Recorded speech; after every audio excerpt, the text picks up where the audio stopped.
Hey guys, it's Venom coming at you with another video. Today we're going to be talking about a 1-bar Arcanist build for the Gold Road update. Let's take a look at our character sheet. This is unbuffed. We have 31,791 max magicka, 4,683 spell damage, 60.8% spell critical, 9,411 penetration, 19,976 spell resistance, and 17,772 physical resistance. Magic recovery is 811, health recovery 2080, stamina recovery 745. We have all 64 points in the max magicka underneath the attributes. I'm running blue food, this is just max health and max magicka. We have a lot of major and minor buffs. And we have on the thief Mundus Stone. Let's take a look at our gear sets. We have Deadly Lightning Staff Precise Trait with a weapon and spell damage glyph. Deadly 2-piece gives 129 weapon and spell damage, 3-piece 657 critical chance, 4-piece 129 weapon and spell damage. The 5-piece increase the damage of your damage over time and channel attacks by 15%. For the head, we have Slime Crawl. This is medium weight. Everything is all divines with max magic enchantments. This provides 771 critical chance. The chest is deadly. The other set is more Scribes. This is the perfected version and drops in the new Trial-Lucent Citadel. The 2-piece gives 657 critical chance, 3-piece Minor Slayer at all times, increasing the damage done to dungeon, trial, and arena monsters by 5%, 4-piece 129 weapon and spell damage, 5-piece 657 critical chance. Increase your critical chance by 128 for every major buff active on you up to 1536 critical chance. And it increases your critical damage done 1% for every minor buff active on you up to 12% damage done. We have Moors for the waist, the hands, Deadly for the legs, Moors for the feet. Deadly Necklace, everything is bloodthirsty with weapon and spell damage glyphs, Moors for a ring, and then Oaken Soul. While equipped, you're unable to swap between your primary and backup weapon sets and gain Minor Berserk, Minor Courage, Major Brutality, Major Sorcery, Major Prophecy, Major Savagery, Minor Force, Minor Protection, Major Resolve, Minor Mending, Minor Fortitude, Minor Intellect, Minor Endurance, Minor Heroism, Minor Slayer, Minor Aegis, and Empower. Alright, let's take a look at our skills. This is kind of my basic setup that I have. The first skill is Fulminating Rune. This is good whenever you're in a group and people can use the synergy. You summon an explosive rune under an enemy that etches foes nearby with scrawling glyphs, dealing 24,222 magic damage over 20 seconds. The rune lingers on the initial target for 6 seconds before detonating, dealing 6,692 frost damage to enemies within 7 meters. The rune detonation cannot be primed with Fulminating Rune again for 6 seconds. Up to 3 allies near the initial target can activate the Rune Break synergy, dealing 12,545 frost damage to enemies within 7 meters. Pragmatic Fate Carver is your primary source of damage. You harness pure knowledge into a beam of energy that scars the world in front of you. Channel the beam up to 4 seconds, dealing 4,467 magic damage every 0.3 seconds. While channeling, you also gain a damage shield that absorbs 12,144 damage and grants interrupt immunity. Casting Pragmatic Fate Carver consumes all Crux and increases the damage done by 33% and decreases the cost 16% per Crux spent.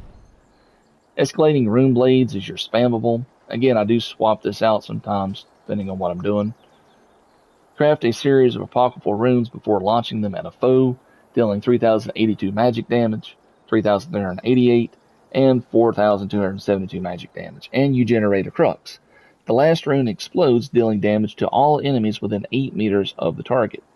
The ability deals 3% increased damage for each active Crux when cast. Inspired Scholarship. Etch a series of runes onto your weapon that pulse with power once every 3 seconds. Each pulse enhances your class abilities, and striking an enemy with one deals an additional 4,136 magic damage and generates Crux if you have none. While slotted on either bar, you gain Major Brutality, Major Source, increasing your weapon and spell damage by 20%. Evolving Rune Mend is your heal. You can also help heal a teammate with this. Again, I do swap this out sometimes, depending on what I'm doing. But if you are running this heal and you're in content and you notice that your heal is constantly going to your teammate instead of you, and you need that heal, all you have to do is just kind of turn your character away from your group, away from your teammates, and cast the heal, and it should go to you. Anyway, this will craft a series of adaptive apocryphal runes, then propel them at yourself or an ally in front of you. The runes heal for 4,599 health 3 times, and an additional 5,172 health over 6 seconds, and it generates crux. Each active crux reduces the cost of this ability by 3%. The ultimate is the Tide King's Gaze. Tear open the fabric of the Erebus and summon a Scion of Hermaeus Mora. This being casts forth a beam that rends asunder reality for 8 seconds and deals 6,007 magic damage to enemies within 5 meters every 0.5 seconds. The Psalm's beam automatically follows the initial target and hunts for a new one within 8 meters if it is slain. Some other skills that you guys may want to consider running in place of the ones that I'm showing you. Cephaloarc's Flail is also a very good spammable if you want to put it on in place of the Rune Blades. This is a stamina-based skill, so beware that you will run low stamina pretty quick. But this is a very good spammable to run.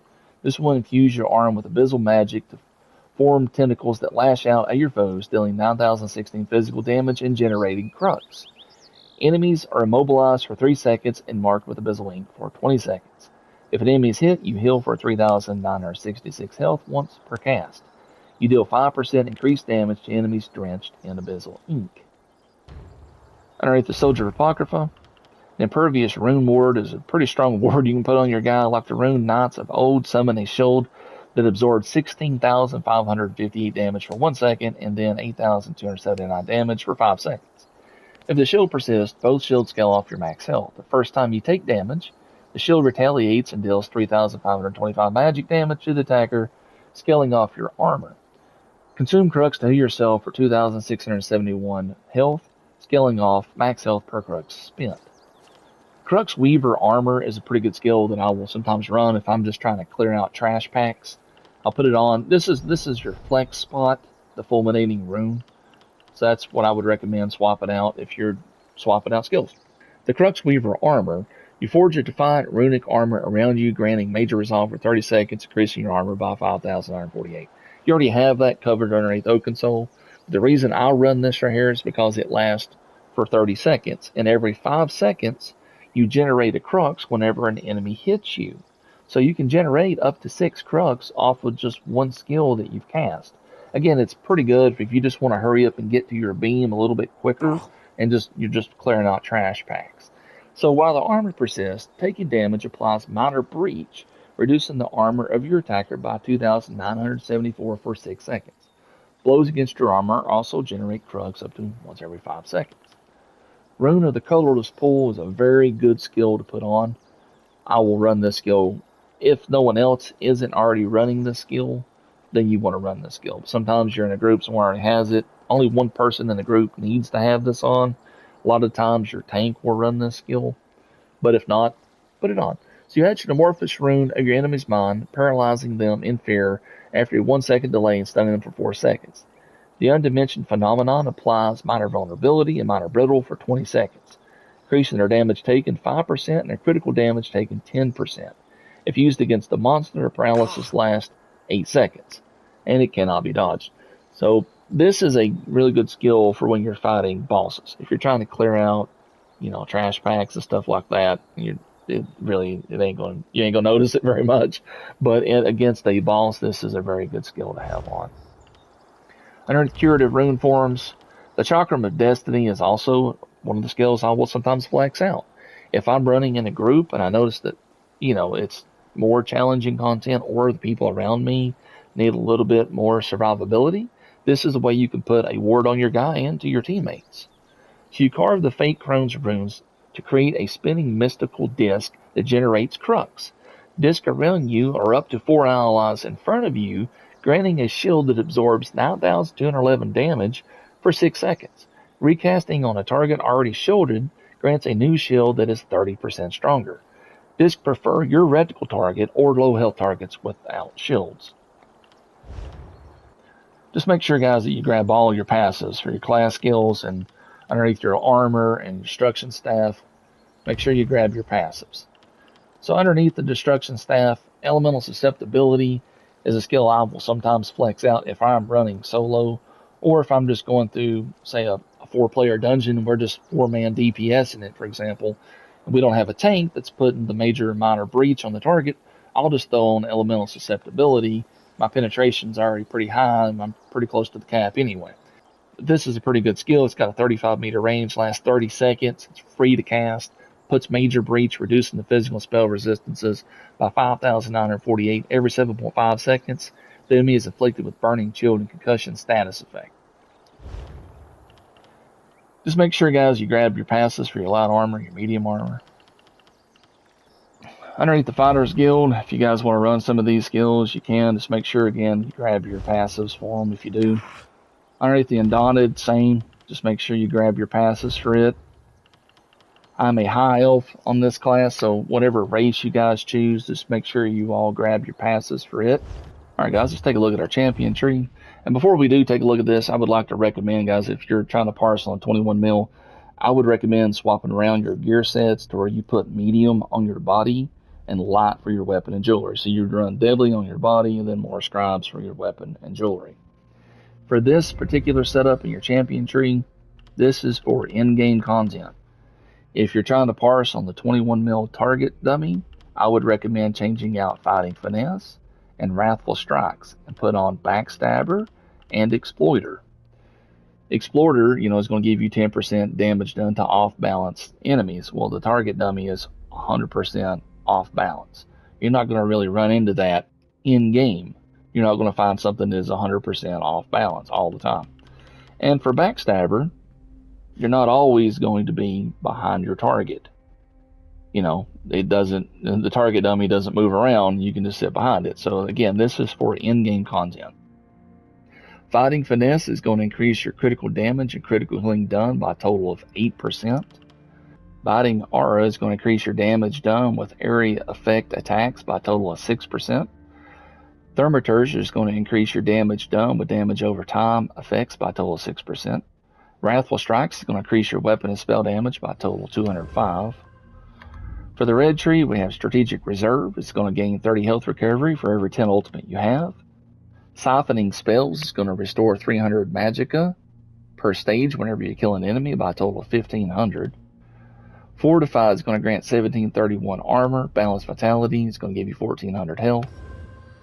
For the green tree, we have Treasure Hunter, Rationer, Meticulous Disassembly, and Steed's Blessing. Alright guys, so we're going to show you a basic rotation for your character. This is one of the easiest possible rotations that you can do. We're going to start first with our tome. We're going to do the Fulminating Rune. We're going to do the Escalating Runes, throw a light attack, Escalating Runes, light attack, and then go into our Fate Carver. Should look something like this.